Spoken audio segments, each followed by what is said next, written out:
उसी गांव में रहता था एक आदमी, सरजू। गरीब जरूर था, लेकिन दिल का बहुत साफ था।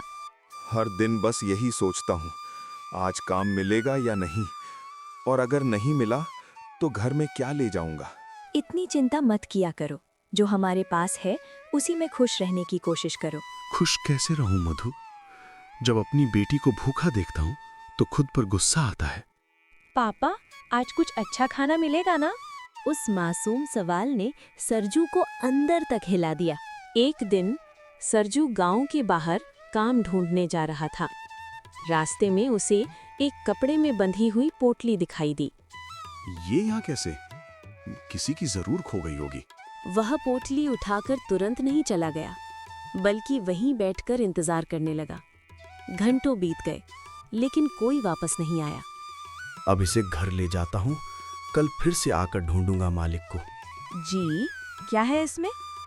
नहीं पता, ये पोटली मुझे रास्ते में पड़ी मिली, और इसमें क्या है ये जानना भी जरूरी नहीं। अगर इसमें पैसे हुए तो भी वो हमारे नहीं है। जो हमारा नहीं उसे लेना गलत है। यही वो पल था जहां ईमानदारी ने लालच को हरा दिया। अगले दिन सरजू उसी जगह गया। एक आदमी परेशान होकर कुछ ढूंढ रहा था। माफ कीजिए, क्या ये पोटली आपकी है जिसे आप ढूंढ रहे हैं? जैसे ही उस आदमी ने पोटली देखी, उसकी आंखों में चमक आ गई। हाँ, यही है। तुमने मुझे बहुत बड़ी परेशानी से बचा लिया। मुझे समझ नहीं आ रहा मैं तुम्हारा धन्यवाद कैसे करूं। ये आपका हक था, मैंने बस वापस किया है। वो आदमी सरजू की ईमानदारी से बहुत प्रभावित हुआ, लेकिन सरजू बिना कुछ लिए वहां से चला गया। समय बीतता गया, लेकिन गरीबी कम नहीं हुई। एक दिन घर में खाने के लिए कुछ भी नहीं बचा। माँ, बहुत भूख लगी है, कुछ खाने को दो ना। मधु की आंखों में आंसू आ गए और सरजू ने फैसला किया कि आज कुछ भी करके काम ढूंढेगा। सरजू काम की तलाश में दर दर भटक रहा था, लेकिन उसे कहीं भी काम नहीं मिल रहा था। सेठ जी, मुझे काम चाहिए।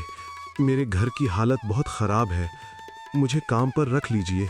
अभी मेरे कारखाने में कोई काम नहीं है, तुम कुछ दिन बाद आ जाना। सरजू उदास होकर वहां से चला जाता है। किस्मत मानो उसकी परीक्षा ले रही हो। पूरा दिन काम ढूंढते ढूंढते सरजू थक गया। हे भगवान, मैं मेहनत करना चाहता हूँ, बस एक मौका दे दो। तभी एक अमीर व्यापारी की गाड़ी रास्ते में फंस गई। कोई है? मदद करो, मेरी गाड़ी निकलने में मदद करो कोई। मैं मदद करता हूँ आपकी गाड़ी बाहर निकालने में। सरजू ने पूरी ताकत लगा दी और आखिरकार गाड़ी बाहर आ गई। तुमने बहुत अच्छा काम किया, ये लो मेहनत का इनाम। सरजू को कुछ सिक्के मिले और उसके चेहरे पर लंबे समय बाद मुस्कान आई।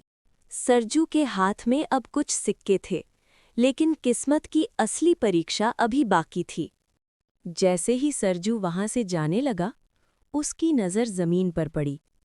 वहां एक चमकता हुआ सोने का सिक्का पड़ा था। ये सोने का सिक्का? शायद ये उसी व्यापारी का गिरा हुआ है, लेकिन अगर मैं इसे रख लूं तो किसी को पता भी नहीं चलेगा। उसका दिल तेज धड़कने लगा। इससे मैं घर की छत ठीक करवा सकता हूँ, पिंकी के लिए नए कपड़े ला सकता हूँ, और कई दिनों का खाना भी। एक तरफ जरूरत और दूसरी तरफ ईमानदारी। कुछ पल के लिए सरजू चुप खड़ा रहा। नहीं, ये सही नहीं है।